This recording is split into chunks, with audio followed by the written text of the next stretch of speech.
Direktur yang dingin ini jelas tidak suka keramaian. Tapi dia bersedia menonton konser adiknya demi gadis ini. Linda tak sengaja tersandung di tengah keramaian. Dia terus ditabrak dan diinjak orang di tengah kegelapan. Tiba-tiba seseorang menyelamatkannya. Linda kira itu kakaknya. Tapi ternyata Jason. Melihat keduanya masih bergandengan tangan. Hal ini membuat Jason berpikir kalau dia tidak seperti biasa. Saat dia perlahan mendekat, Linda malah menyundulnya. Untungnya, kakak muncul di akhir. Keduanya juga menonton konser dengan serius. Namun, Linda tidak bisa menahan teriakannya saat melihat idolanya. Tapi dia berhenti ketika Jason menatapnya. Begitu konser selesai, Dave memperkenalkan kakak dan istrinya kepada para penggemar. Kini para penggemarnya menyuruh mereka ciuman. Jason terpaksa menciumnya demi menjaga citranya. Melihat akting Jason, Linda berpikir kalau dia harusnya mendapat piala Oscar. Begitu Jason pulang, dia memikirkan sundulan tadi. Lalu, melihat wajah tampannya di cermin. Apa otak Linda bermasalah? Esoknya, Linda dipanggil mertuanya. Dia tahu video mengenai dirinya yang makan kue itu menjadi topik hangat. Makanya berusaha merayu mertuanya. Dia berhasil merayu ibunya dengan makanan enak. Dan ayah sangat puas dengan menantunya ini. Bahkan dia tidak menyalahkan Linda atas video itu. Tapi malah memujinya. Linda melihat di sana ada catur. Keduanya pun bermain bersama. Wajah keduanya dicoret jadi seperti ini. Ayah mertuanya bermain curang. Kehebohan mereka menarik perhatian ibu mertua. Menegur Linda karena mencoret wajah ayah mertua. Tapi ayah malah bilang kalau ia harus menerima kekalahan. Dan suasana rumah yang sudah lama tidak sebahagia ini. Bahkan menyarankan untuk berfoto bersama. Lalu ayah mertua masih tertawa karena permainan tadi. Ibu tidak mengerti kenapa dia begitu senang. Ayah merasa bahwa sikap Linda sangat ceria. Tapi ibu seketika jadi ragu. Seperti ada sesuatu yang dirahasiakan. Setelah makan, Linda berbincang dengan pelayan. Seingatnya Jason saat kecil sangat aktif. Tapi dia pernah diculik oleh guru kesukaannya saat usia 8 tahun. Sehingga dia trauma. Ketika melarikan diri, dia jatuh sakit. Sejak itu dia tidak dekat dengan orang lagi. Tapi tidak dijelaskan bagaimana ia kabur. Linda yang mendengarnya merasa sedih. Di sisi lain, Rena yang melihat video Jason dan Linda ciuman. Dia marah dan langsung pingsan. Dave menyalahkan kakaknya karena begitu kejam. Karena membuat Rena setiap hari lembur. Sehingga dia pingsan dan kini di rumah sakit. Linda langsung membuatkannya bubur. Tapi Rena malah dengan tega membuangnya. Linda yang tidak tahu apa-apa terpaksa pergi. Dia tahu dari Gina kalau Rena yang menyebar video lomba itu. Tujuannya untuk menghancurkan pernikahan Yasmin dan Jason. Linda khawatir kalau pernikahannya kacau. Maka bagaimana dengan biaya perawatan nenek? Makanya dia bertekad untuk menjaga posisinya sebagai menantu. Tapi dia tidak tahu kalau Yasmin sebenarnya tidak pergi jauh. Dan ini semua adalah rencana ibu Yasmin. Gadis desa yang menggantikan nona miliarder menikahi pewaris kaya. Tadinya dia kira sudah menaikkan derajatnya. Siapa sangka ini adalah rencana ibu anak ini.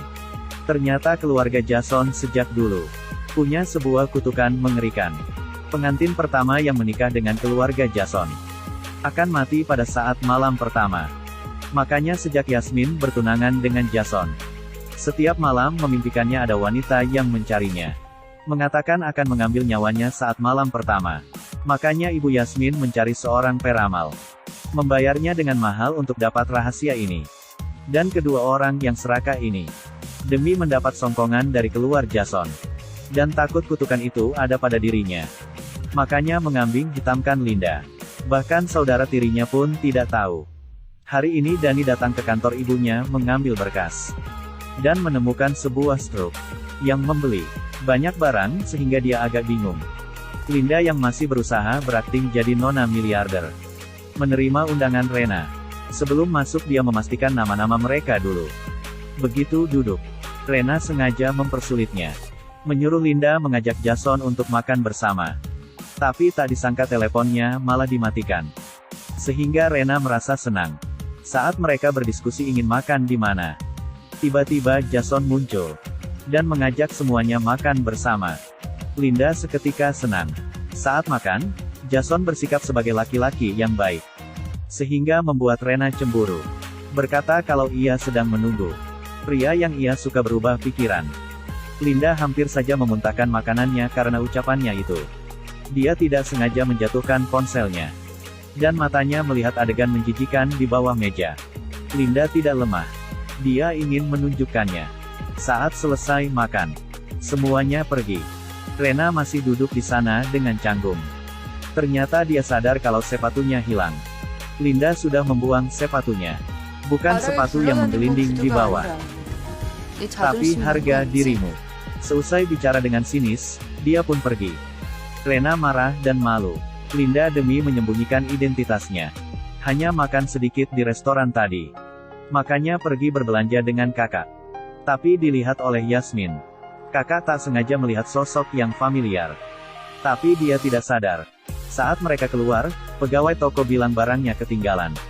Linda bilang kalau dia salah orang. Pegawai itu bilang kalau wajahnya sama. Kakak baru sadar kalau orang itu Yasmin. Dia segera berlalu mencari. Linda juga menemukan orang di seberang yang mirip dengannya. Bergegas menghampirinya. Ternyata ada orang yang mirip dengannya. Linda ingin mencari tahu. Tapi tiba-tiba muncul sebuah mobil. Untungnya, kakak menyelamatkannya tepat waktu. Kini kehilangan jejak Yasmin. Ibunya yang tahu ini langsung menyuruhnya jangan asal keluar. Esoknya, Linda mendapat informasi dari Gina. Kalau tunangannya bermalam bersama Rena di hotel. Saat ini keduanya keluar bersama. Makanya Linda mengikutinya. Dia ingin tahu apa yang keduanya perbuat. Tapi saat lampu merah. Tapi Linda ketahuan karena warna mobilnya. Jason langsung tahu kalau itu dia. Lalu, sengaja membawanya ke villa di gunung. Jason menyalakan pemanas dan minum teh. Dan Linda kira dia menunggu Rena. Lalu berjongkok di luar untuk bersiap menyergapnya. Tapi Rena tidak muncul hingga malam. Lampu tiba-tiba mati. Linda melihat ke dalam. Tapi tidak ada orang. Jason tiba-tiba mengejutkan Linda. Dan menyuruhnya masuk. Dia bilang kalau dia tidak ada hubungan dengan Rena. Kalau ada pun tidak akan ketahuan oleh orang bodoh. Linda tidak senang mendengarnya. Dia marah dan ingin pergi. Tapi malah ditahan Jason di kasur. Linda yang takut terus berusaha. Dan akhirnya menggigit lengan Jason. Mendengar jeritannya, Linda memarahinya, tidak sopan. Jason malah bilang semua orang sama. Jelas-jelas tidak menyukainya. Tapi malah menjeratnya agar jadi menantu keluarganya. Linda terdiam. Saat di perjalanan pulang, melihat wanita berbaju putih. Linda yang takut kembali lagi ke villa. Dan beralasan kalau dia belum makan. Begitu makan, dia menyuruh Jason mencuci piring. Jason yang enggan. Tidak sengaja menumpahkan kuah ke baju Linda. Linda terpaksa mencuci bajunya di toilet. Tak disangka dia malah menginjak sabun dan jatuh. Jason langsung masuk begitu mendengar jeritannya. Melihat Linda yang tak bisa gerak, dia langsung menelpon ambulan. Kemudian membantunya pakai baju. Tapi Linda menyuruhnya untuk mematikan lampu dan tutup mata. Kamu pegang apa? Ah, maaf. Tutup matamu. Aku tidak bisa lihat. Tidak ada masalah yang serius. Saat ini Linda ingin ke toilet. Jason mencari kursi roda. Lalu menggendongnya ke kursi roda. Hal ini membuat jantung Linda berdetak kencang. Esoknya, Linda bangun dan melihat Jason menjaganya semalam. Dia sangat tersentuh. Setelah sembuh, dia diantar pulang. Dani yang khawatir, berlari memeriksanya. Dia lega setelah tahu tidak ada masalah serius. Linda segera melepaskan genggaman Jason. Dan pulang dengan kakak. Esoknya, Jason bilang kalau mereka diundang makan. Linda mana bisa berbahasa Jepang. Jadi dia cari alasan untuk menolak. Mencurahkan isi hatinya pada Gina. Bahkan bilang kalau Jason pernah mengatainya seorang anak kecil. Makanya Gina menyuruhnya mengubah penampilan. Seketika berdandan menjadi gadis nyentrik. Tiba-tiba muncul dua orang penagih utang yang kasar. Linda langsung memukul mereka keluar. Belum sempat senang. Rena datang untuk bertanya pada Gina apa yang terjadi. Dia tidak mengenali Linda sama sekali. Makanya dia langsung kabur. Dia hampir ketabrak saat mau pulang. Ternyata orang itu Jason. Dia membawa kue untuk minta maaf pada Linda.